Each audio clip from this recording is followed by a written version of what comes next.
मेरे साथियों, मेरे देशवासियों, स्वागत है आप सभी लोगों का। मेरे साथियों, मेरे मेरे साथियों, मेरे देशवासियों,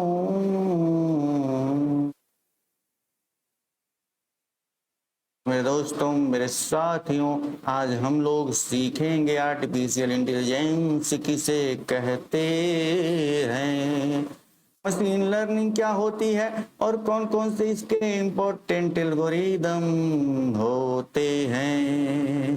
तो सबसे पहले जानते हैं आर्टिफिशियल इंटेलिजेंस क्या होता है।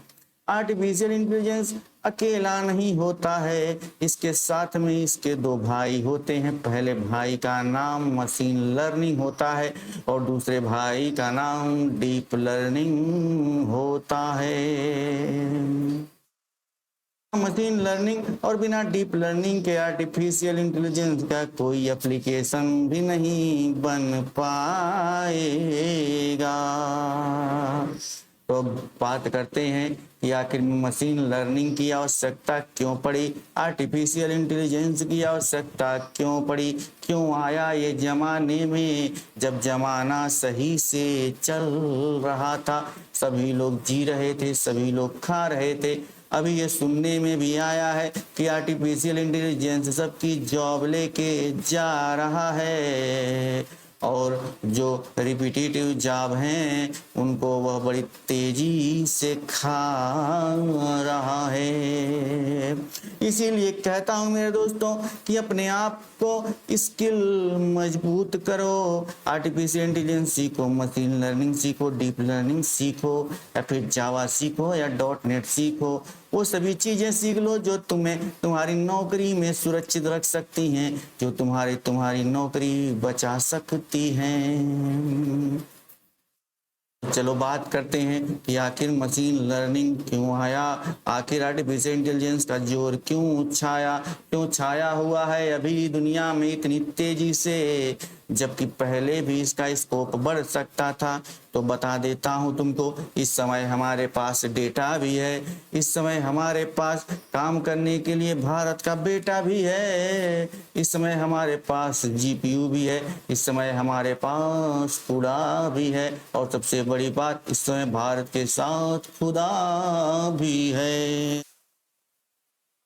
खुदा का रोल क्या होता है, जीपीयू क्या होता है, सबसे पहले इसको जानो। जीपीयू होता है जो बड़े से बड़े प्रोग्राम को, बड़े से बड़े लैंग्वेज मॉडल को आसानी से एग्जीक्यूट कर देता है, बिना रुके बिना थके।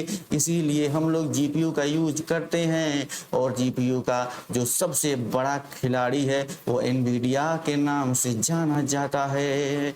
अब तो और बड़ी बड़ी कंपनियां जैसे फेसबुक हो गया या फिर गूगल हो गया, माइक्रोसॉफ्ट हो गया, सभी अपना अलग अलग से डेटा सेंटर प्लांट लगा रही हैं जहाँ पे वो आर्टिफिशियल इंटेलिजेंस रिलेटेड चिप बनाएंगी, जहाँ पे वो एआई रिलेटेड जीपीयू बनाएंगी और अपने प्रोडक्ट की ट्रेनिंग खुद अपने डेटा सेंटर में ही कराएंगी। तो ये था जीपीयू की कहानी, ये थे कुडा की कहानी। आगे इस कहानी को फिर विस्तार से पढ़ेंगे, जब कभी समय आएगा तो सबको हम बिल्कुल विस्तार से जानेंगे। तो अब जानते हैं कि मशीन लर्निंग क्या होती है, आखिर में मशीन लर्निंग की आवश्यकता क्यों पड़ी, क्या ये जो हमारे अन्य जो प्रोग्राम है, जो सॉफ्टवेयर की लैंग्वेज है, जावा है, .NET है, पाइथन है, इनका यूज क्यों नहीं हो पा रहा है, आखिर में वो सारे काम क्यों नहीं कर पा रहे हैं जो मशीन लर्निंग कर दे रहा है। तो दोस्तों मैं एक बात आपको बता दूं कि मशीन लर्निंग क्यों आया, क्योंकि जिस काम को हम लोग प्रोग्रामिंग के जरिए नहीं कर सकते हैं, जिस काम को न जावा कर सकती है, न .NET कर सकती है, ना कोई सॉफ्टवेयर कर सकता है, उसको मशीन लर्निंग के द्वारा करवाया जा सकता है। तो उस काम को कराने के लिए क्या क्या लगेगा आपको डेटा की आवश्यकता पड़ेगी, आपको मशीन लर्निंग एल्गोरिथम की आवश्यकता पड़ेगी, आपको मशीन लर्निंग के अंदर जो डेटा क्लीनिंग करनी पड़ेगी, डेटा प्रोसेसिंग करनी पड़ेगी, उसके बाद आपको अपने डेटा को अपने मॉडल को देना पड़ेगा, उसको ट्रेन करना पड़ेगा, उसको टेस्ट करना पड़ेगा, उसके बाद उसका रिजल्ट चेक करना पड़ेगा। अगर अच्छा रिजल्ट रहता है तभी उसको हमें सिस्टम में डिप्लॉय करना पड़ेगा। तो कौन कौन से एप्लीकेशन है मशीन लर्निंग के, उनके बारे में मैं बताता हूँ। जैसे आप YouTube देखते हैं, जैसे आप कोई मूवी देखते हैं, जैसे आप कोई शॉपिंग करने के लिए जाते हैं, तो जिस तरीके का आप वीडियो देखते हैं, जिस तरीके का आप शॉपिंग के लिए फील्ड चुनते हैं, वो वही चीज आपके ऊपर उठ के चली जाती है, वही चीज आपके पास रिकमेंड होकर चली जाती है। बस यही समझो कि मशीन लर्निंग इसी तरीके से यूज की जाती है।